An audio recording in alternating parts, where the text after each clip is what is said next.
Hey, salut à tous bande de codeurs, j'espère que vous avez la forme. Dans cette vidéo, je vous propose de découvrir 10 fonctions Google Spreadsheet que vous ne connaissez probablement pas. Elles couvrent différents domaines comme les statistiques, les traductions, les images ou encore la manipulation et la récupération de données. D'ailleurs à ce propos, restez bien jusqu'au bout de la vidéo parce que je prends le pari que si vous ne connaissiez pas la dernière fonction, vous n'allez pas arrêter de l'utiliser pour automatiser vos futurs spreadsheets. Allez, on est parti. Mais avant qu'on commence, vous connaissez la musique. Si vous aimez le contenu que je vous propose, n'hésitez pas à le liker. Rejoignez également la chaîne en vous abonnant et en activant la cloche des notifications. Toutes ces actions m'aident énormément pour le référencement YouTube. Et la première fonction que je vous propose de découvrir, c'est la fonction Random Array. Random Array, ce que ça va faire, c'est que ça va vous générer un tableau de valeurs décimales aléatoires. En fait, ça peut être utile quand vous avez besoin d'un jeu de données pour pouvoir tester une Google Spreadsheet avec différents graphiques. Plutôt que d'avoir à remplir à la main, inventer des choses, vous pouvez générer automatiquement des données aléatoires. Donc comment ça marche? Eh bien tout simplement, on appelle la fonction RandArray, comme ça. On lui précise deux paramètres. Le premier paramètre, c'est le nombre de lignes que l'on souhaite avoir. Donc nous, on va dire qu'on en veut 20 par exemple. Et le deuxième paramètre, vous l'aurez deviné, c'est le nombre de colonnes. Et juste en faisant ça, vous voyez que ça vient remplir automatiquement la Google Spreadsheet de valeurs aléatoires, donc décimales, sur 20 lignes et sur 4 colonnes. La deuxième fonction qu'on va voir, qui je trouve est assez peu connue et c'est bien dommage, c'est la fonction Sparkline. Sparkline, ça permet au sein d'une cellule de représenter la tendance d'un ensemble de données. Ce qu'on va faire ici, c'est qu'on va rajouter une ligne, juste là, et ici on va dessiner nos Sparklines qui vont tout simplement représenter graphiquement dans cette cellule la suite de données. Elle s'exécute comme ça, c'est très simple aussi, on l'appelle Sparkline, et ensuite on lui passe le range de données. Donc nous, typiquement, c'est ça. On exécute. Et ici, on voit directement, la courbe qui représente l'évolution des données. On peut bien évidemment drag and dropper ça. Alors vous aurez remarqué que notre première fonction, random, elle se met à jour automatiquement dès qu'il y a une modification dans la spreadsheet. Et après ça, on peut bien évidemment le customiser. On peut lui mettre un petit background comme ça. Et on peut lui mettre une courbe comme ça. Et donc ça, c'est vraiment utile, Sparkline, ça nous permet de voir en un clin d'œil directement dans une cellule l'évolution d'une suite de données. La fonction suivante, elle peut être très utile quand vous avez par exemple une liste de contacts que vous voulez vérifier. Eh bien, vous voulez par exemple pouvoir vérifier que les mails soient corrects. Et bien typiquement ici, on va écrire un mail, bandecodeur@gmail.com,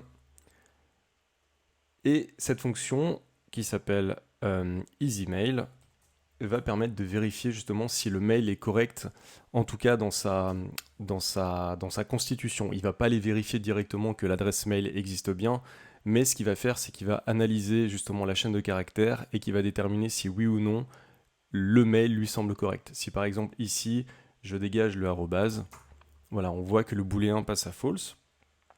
Si j'enlève ce qui précède le arrobase, pareil, c'est à faux. Et si j'enlève le point, normalement, il va me le mettre à faux. Enfin, voilà, vous avez compris le principe.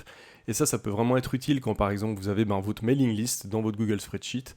Et si vous voulez faire une automatisation pour envoyer quelque chose à vos contacts, c'est toujours bien de pouvoir vérifier que les mails soient valides. La fonction suivante, c'est plus pour les gens qui s'intéressent un petit peu à la bourse, qui ont un portefeuille boursier. Google met à nos dispositions automatiquement une fonction qui va nous permettre de récupérer le prix d'une action. Elle s'exécute tout simplement en l'appelant c'est Google Finance, à laquelle on va passer au moins un paramètre obligatoire qui va être le code de l'action qu'on est en train de rechercher. Donc en fait ici j'ai une liste d'actions dans ma colonne D, on va juste la sélectionner, on valide, on voit que ça charge un petit peu et il m'a sorti le prix de l'action. Puis bon voilà, là il me propose automatiquement de faire la même chose pour les autres actions ici. Donc ça peut vraiment être cool si on a un portefeuille boursier. Alors en général, quand c'est le cas, on a déjà une application qui gère tout ça. Mais si on a différents types d'investissements qu'on veut tout regrouper au sein d'une spreadsheet, eh ben ça peut être cool quand même de faire ça. Évidemment, après, vous avez tout à fait la possibilité de changer, de mettre ça en dollars pour que ce soit le bon format. La fonction qu'on va voir maintenant, elle est super utile quand on a besoin de faire des recherches, on va dire, un petit peu plus poussées qu'un simple recherche verticale ou recherche horizontale. Ici, par exemple, on a un tableau de vendeurs qui ont réalisé un CA et un bénéfice. Et admettons qu'on veuille récupérer la liste des vendeurs qui ont fait un CA qui est supérieur à 1500 et également un bénéfice qui a été supérieur à 500 euros. Et bien ce qu'on peut faire, c'est qu'on peut utiliser une fonction qui s'appelle query, qui marche un petit peu, alors c'est un langage qui est propre à Google, mais ça ressemble énormément au SQL. Donc si jamais vous ne connaissez pas bien le SQL, je vous renvoie sur la petite fiche qui s'affiche maintenant, sur la vidéo que j'ai fait concernant les requêtes SQL. Mais quoi qu'il en soit, n'oubliez pas, Google est votre ami, et quand vous tapez le nom d'une fonction, donc on va mettre query, voilà, comme, oula, si j'écris correctement, ça ira mieux. Et ici, vous avez tout le temps la documentation qui est hyper bien faite. Donc query, ce qu'elle va faire, c'est qu'elle va prendre deux paramètres obligatoires. Le premier paramètre, ça va être la liste des données. Donc toute la plage de données sur laquelle va porter notre recherche. Donc nous, en fait, ça va être tout le tableau. Et ensuite, on va lui écrire la requête qu'on va mettre entre string. Enfin, en chaîne de caractères. Ce qu'on va vouloir faire, c'est qu'on va vouloir avoir la liste des vendeurs, donc on a dit qu'ils ont un CA supérieur ou égal à 1500 et un bénéfice supérieur ou égal à 500. Donc on va y aller à la cool, on va y aller étape par étape. La première chose qu'on va faire, c'est qu'on va essayer de récupérer juste les vendeurs. Donc ce qu'on va faire, c'est qu'on va faire un select, et ensuite le nom qu'on précise ici, c'est tout simplement l'identifiant de la colonne. Donc en faisant normalement ça, voilà, là on récupère automatiquement la liste des vendeurs. Ensuite, on va pouvoir passer nos conditions. Donc normalement en SQL on met un from après, mais là il n'y a pas de from puisque tout se passe sur la même Google Spreadsheet. On va directement mettre notre première condition, donc qui va être précédée de la clause where. Je vais écrire donc where. Donc where quoi? Where le CA est supérieur ou égal à 1500. Donc where E, puisque c'est la colonne E, supérieur ou égal à 1500. Et on va pouvoir enchaîner avec une nouvelle condition, en faisant précéder cette condition du mot-clé end, comme en SQL, end f, donc là, la condition va porter sur la colonne f, where f est supérieur ou égal à 500. Et là, si on exécute, on n'a plus que deux prénoms, on a Hubert et Maria. Hubert qui a effectivement réalisé plus de 1500 euros de CA et plus de 500 euros de bénéfices. Et on a également Maria qui a réalisé la même chose. Et vous voyez que ça fonctionne bien parce que Louise, par exemple, elle a fait plus de 1500 de CA, mais elle a fait moins de 500 euros de bénéfices. Donc là, en plus, on a fait juste des conditions avec deux colonnes, mais vous pouvez vraiment, quand vous avez des tableaux avec plusieurs colonnes, plusieurs données, vous pouvez vraiment enchaîner les filtres beaucoup plus facilement avec la fonction query qu'avec des recherches V, recherches H, que vous stockeriez dans des colonnes cachées ou des choses comme ça. Donc ça, query, c'est vraiment une fonction qui est super, super utile. Une autre fonction qui est vraiment cool et qui du coup exploite pleinement les capacités de Google, c'est une fonction pour pouvoir traduire automatiquement des chaînes de caractères. Alors moi je l'ai personnellement utilisé quand je développais un petit jeu vidéo pendant mes études que j'ai fait en français et anglais. Donc en fait dans ma Google Spreadsheet j'avais toutes les phrases de mon jeu vidéo en français. Et vous allez voir comment ça peut être très rapide. Alors évidemment, derrière, il faut repasser un petit peu parce que tout n'est jamais parfait. Mais on avait déjà quelque chose de vraiment très correct. Donc si je mets par exemple « Salut les mecs, comment ça va ?» Donc juste comme ça, on va pouvoir... Alors je vais juste afficher un petit peu plus gros pour que tout le monde puisse bien voir, si vous êtes sur smartphone notamment. Et ici, on va vouloir le traduire. Donc tout simplement, on va appeler la fonction qui s'appelle Google Translate, à laquelle on va passer en premier paramètre la chaîne de caractères à traduire. Et ensuite, on va lui dire justement quelle est la source de la langue de cette chaîne, langue source, et ensuite langue cible. Donc nous, la langue source c'est du français, et on veut par exemple que ça se traduise, allez on va dire en espagnol. Je suis pas un expert en espagnol, mais erreur. Je pense que j'ai fait, voilà, hop, petite erreur ici. Et voilà. Et là, automatiquement, il nous traduit ça en Hola chicos, como estas, avec mon très bel accent espagnol. Donc ça peut vraiment être cool, voilà, dans des cas peut-être un peu particuliers, mais moi, typiquement, voilà, dans le cas de traduction de plein de textes pour un jeu vidéo multilingue, ça m'a été vraiment utile.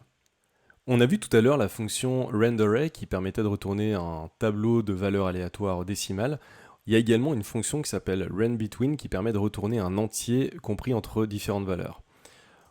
On l'appelle comme ça, renBetween,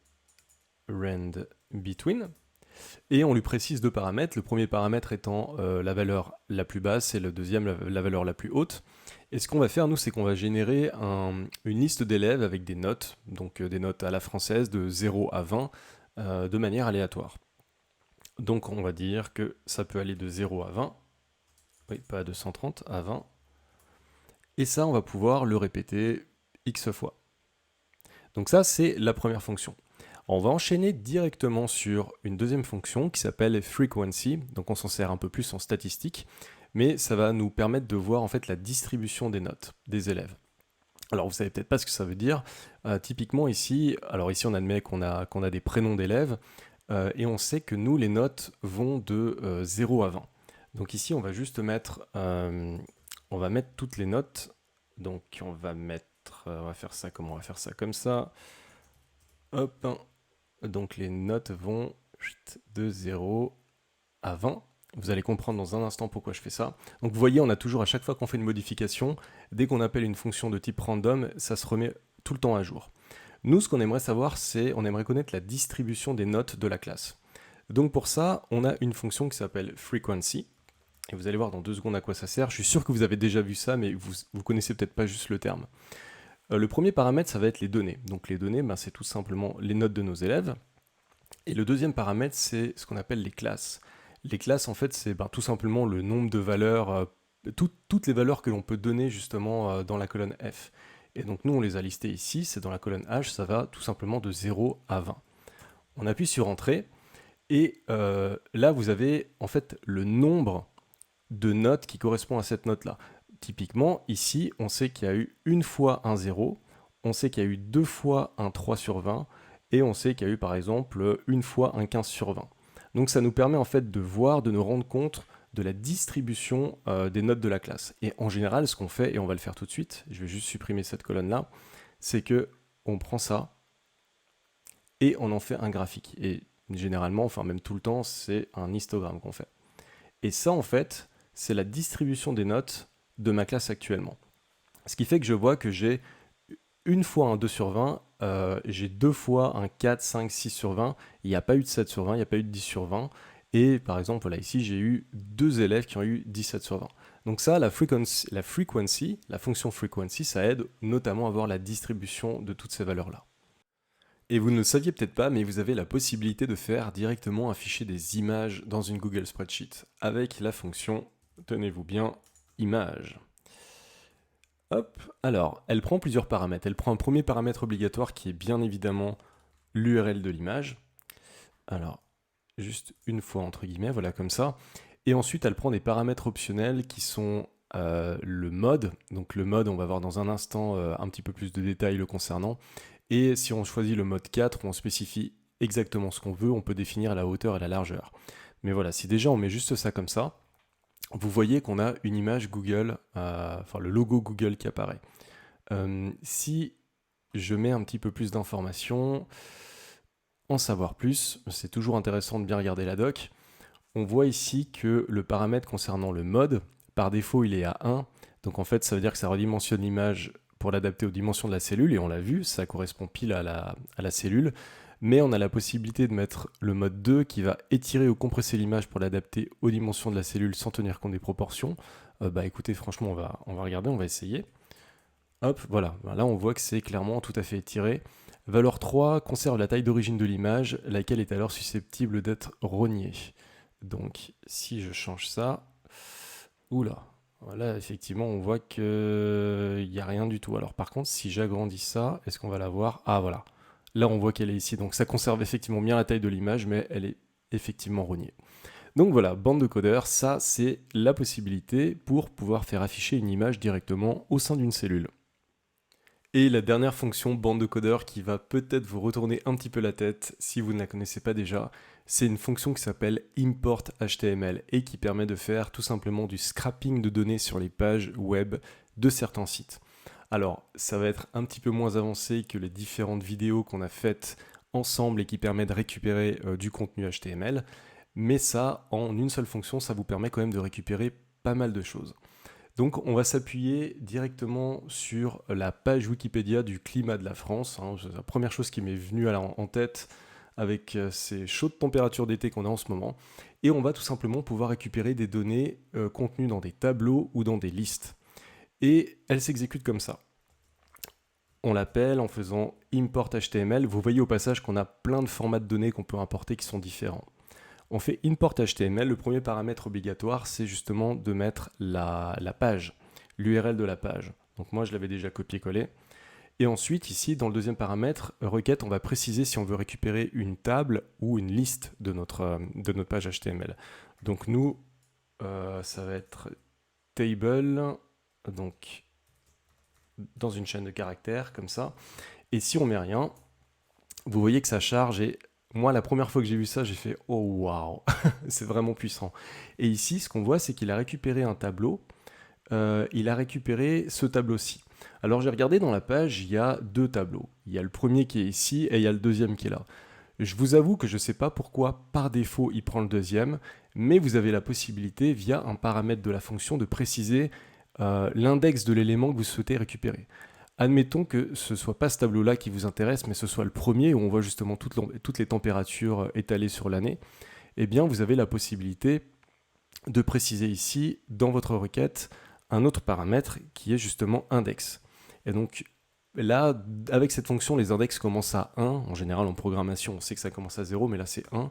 Et si je précise 1 et que j'exécute ça, voilà, là, on voit que j'ai bien mon premier tableau qui comporte toutes les températures de tous les mois, on remonte à 10 ou 11 ans. Donc voilà, bande de codeurs, c'est sur cette dernière fonction vraiment cool, je trouve, que s'achève cette courte vidéo. J'espère qu'elle vous aura plu. Si c'est le cas, n'hésitez pas à mettre un like. Et franchement, mettez en commentaire, ça m'intéresse si vous les connaissiez toutes ou juste quelques-unes. Et ne mentez pas, bande de codeurs, parce que je pense qu'il n'y en a pas beaucoup d'entre vous qui devaient absolument toutes les connaître. Bon, bande de codeurs, d'ici là, je vous souhaite beaucoup de bons codes et je vous dis à bientôt. Salut, bande de codeurs!